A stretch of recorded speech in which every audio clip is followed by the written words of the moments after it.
Good morning, ladies and gentlemen, boys and girls, people of the internet. Coach Kyle Evans coming to you for your daily checkup from the neck up. This week, we are talking about time horizons, setting appropriate time horizons for us, whatever that means, and then looking at the different time horizons we should be setting, that we should be paying attention to, that we should be modeling our day, our month, our quarter, our year, our decade, our life around.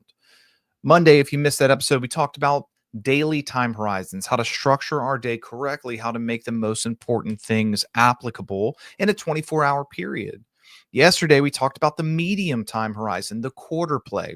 How do we take 12 weeks and run it like a year?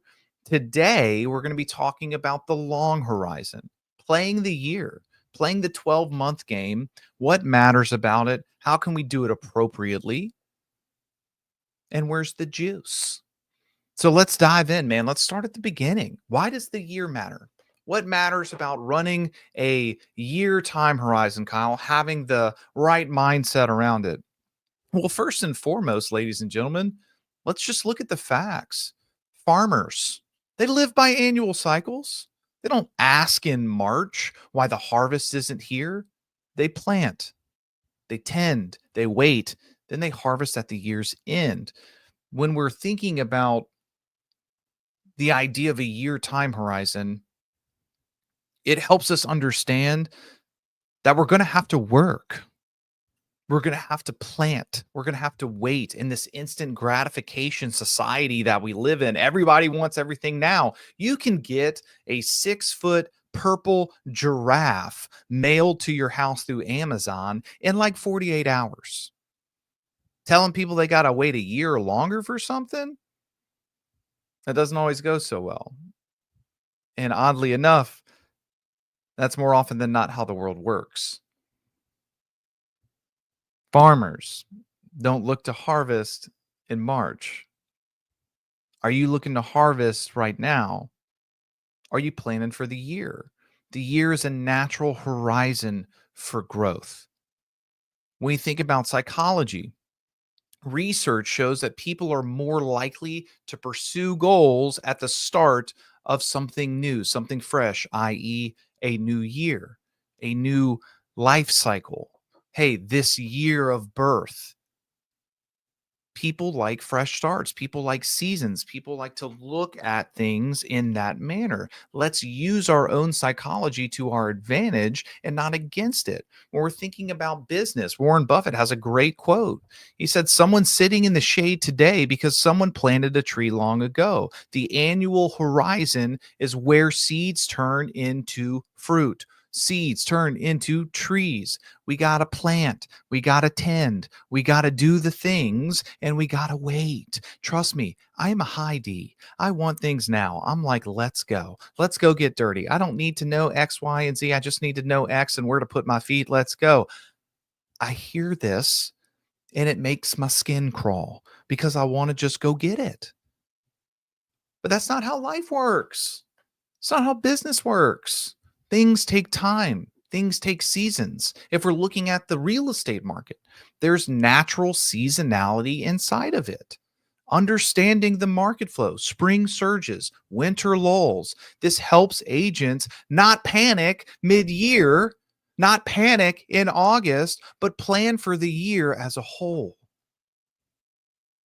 The year horizon, it helps give context to the short-term chaos and the long-term drift. We need to understand the natural ebb and flow of things, and we've got to plan accordingly. It's one thing to understand what you're doing each day to make sure you're honoring the things in the short term. It's another thing to plan in quarters so you can make those corrections along the way. But guys, we got to know the goal for the whole 12 months. We got to see the whole chessboard so we know the moves that we need to make and when we need to make them. Now, that's the positive. What about the danger of annual illusions? What about that? What about the trap? Studies show that people often, myself included, guilty as charged, overestimate what they can achieve in 1 year, but we drastically underestimate what we can achieve in 10. Annual goals, they often become a wish list instead of a roadmap. That's the trap I want you to pay attention to. Is your annual goal, is the year goal a roadmap to where you eventually want to get? Or are you treating it like a wish list? Like Santa Claus is going to come down from the North Pole and bestow upon you bajillion dollars in 12 months. Hey, some people win the lottery. Most people don't. Some people also get struck by lightning. Most people don't. Are we treating this annual time horizon? Are we treating this annual planning like a roadmap? Many people, they set annual resolutions. Most people quit those annual resolutions. Why? Because they don't have what we've already discussed, the daily and the quarterly backbone behind it. An agent might say, "Hey, Kyle, I want to sell 50 homes this year."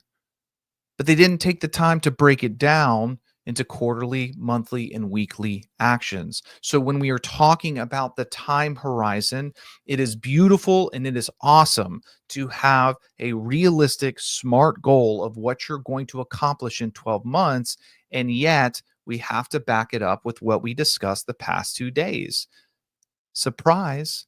That's why we started with those. That's why we started with the daily intentions and the quarterly plan, because that leads us to where we are today is the year.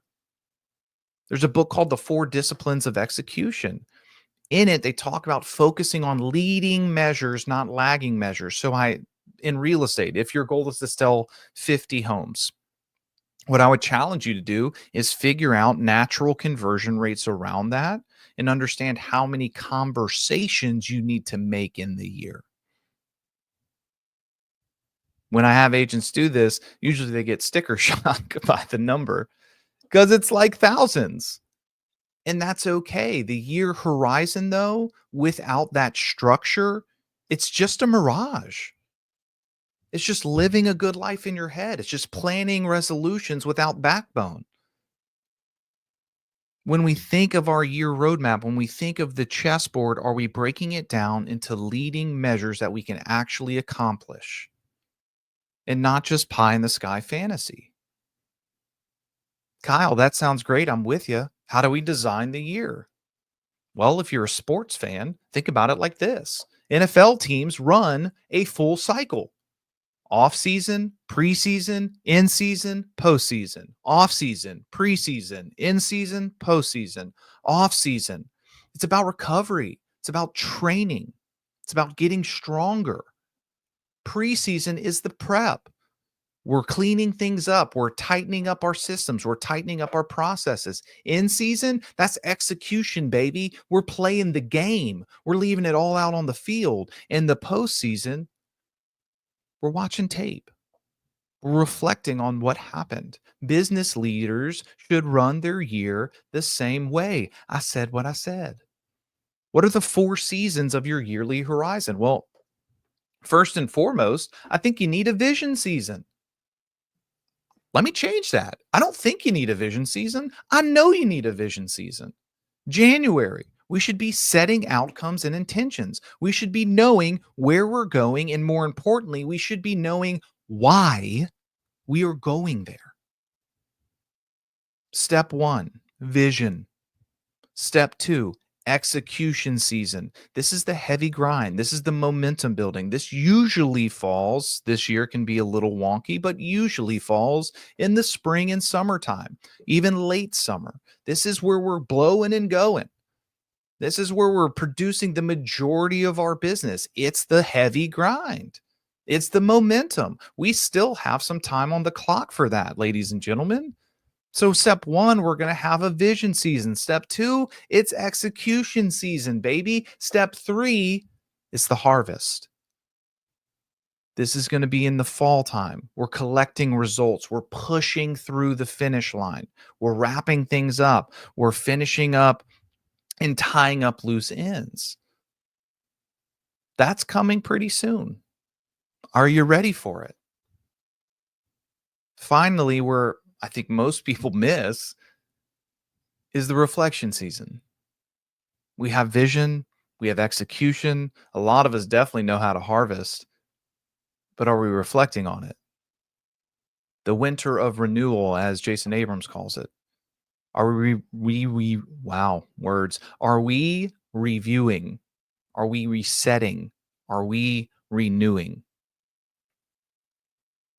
Unfortunately, a lot of business owners, they get so burnt out during the execution and the harvest, they forgot the vision.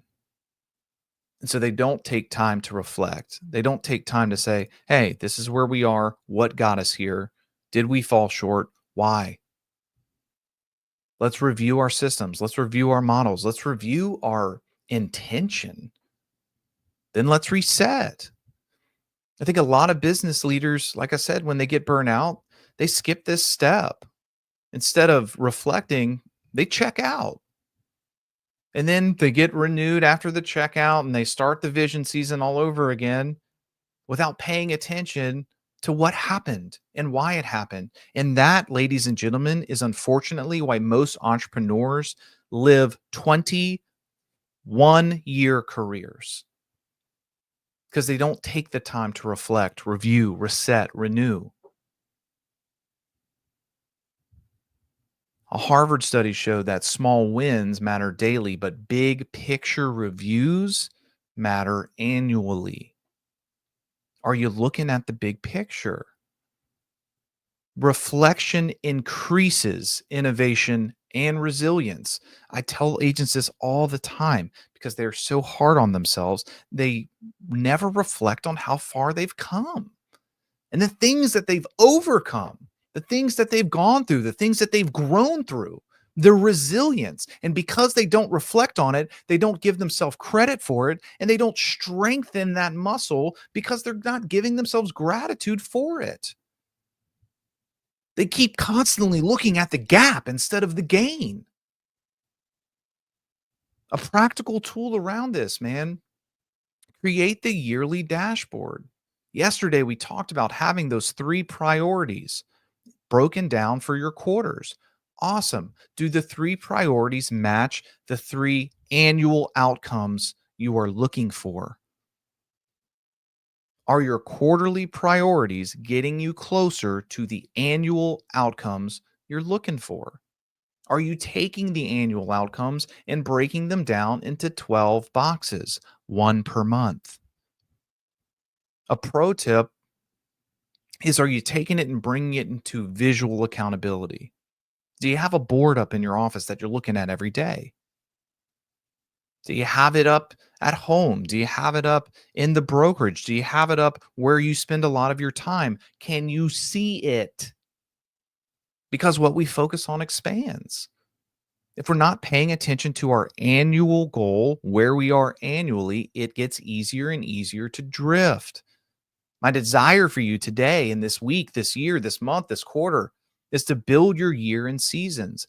Don't let your calendar boss you around. You either work the day, ladies and gentlemen, or the day works you. What is your choice on it? We're figuring out this year horizon blueprint. Pick the 3 major outcomes. And if you know me, you know that I don't just care about business. I don't want to build a great business and then sacrifice everything that's most important to us. When I say 3 major outcomes, I'm talking about business, I'm talking about health, and I'm talking about your personal life. Business, health, personal life. Your personal life probably is going to be somewhere around your key relationships, your spirituality, your health. Hello. You want to talk about one of the things that is most avoided, most not focused on in this world? Your health. And then obviously, we're going to focus on our business. But those are the 3 major annual outcomes you should be looking at. Then, like we learned yesterday and the day before, I want you to translate that into quarterly benchmarks. Moving down further, establish monthly reviews so you can make the course corrections necessary. And finally, Do not get lost in the sauce.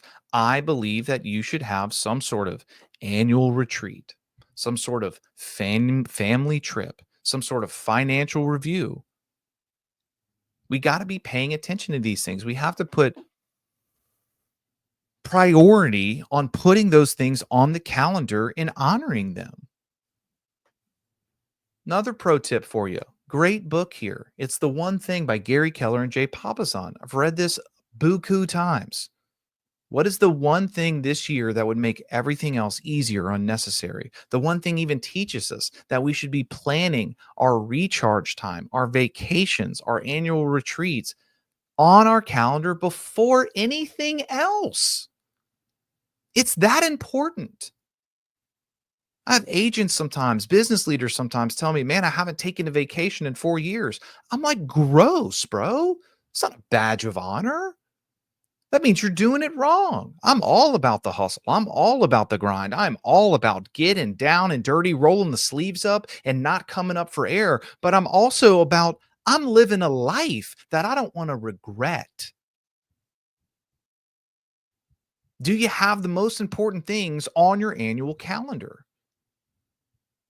Do you have the major outcomes in your health and personal life on there too? My challenge to you today, my challenge to you to think about, if you knew, God forbid, but if you knew you had 12 months to live, what three outcomes would you fight for this year?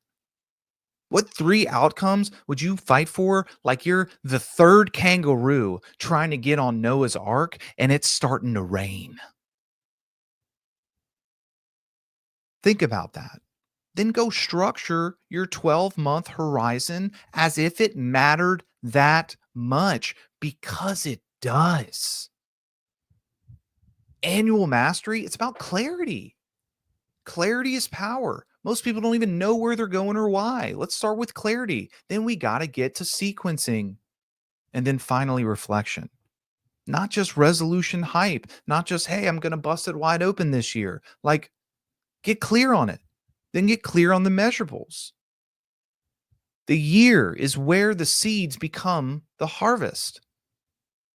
Annual goals more often than not fail because people confuse intentions with systems. Stop letting your calendar boss you around. Design your seasons with purpose. The thing I love about the annual time horizon is that we get to look at life in seasons. Stop overestimating what you can do in 1 year and underestimating what you can do in a decade, ladies and gentlemen. Happy Wednesday to you. So far this week, we've talked about the short, we've talked about the medium. Today, we talked about the long. Tomorrow, we're going to be talking about the decade time horizon, understanding where we're going in the future and why that's important. If you've been paying attention, we've been laying the foundation to that. On Friday, we're going to talk about how to do them all together. Thank you for joining me this morning. I believe in you. I trust this was helpful. And if it was not, mind your business. Guys, I love you. I mean it. I will see you later. Go have a great day today.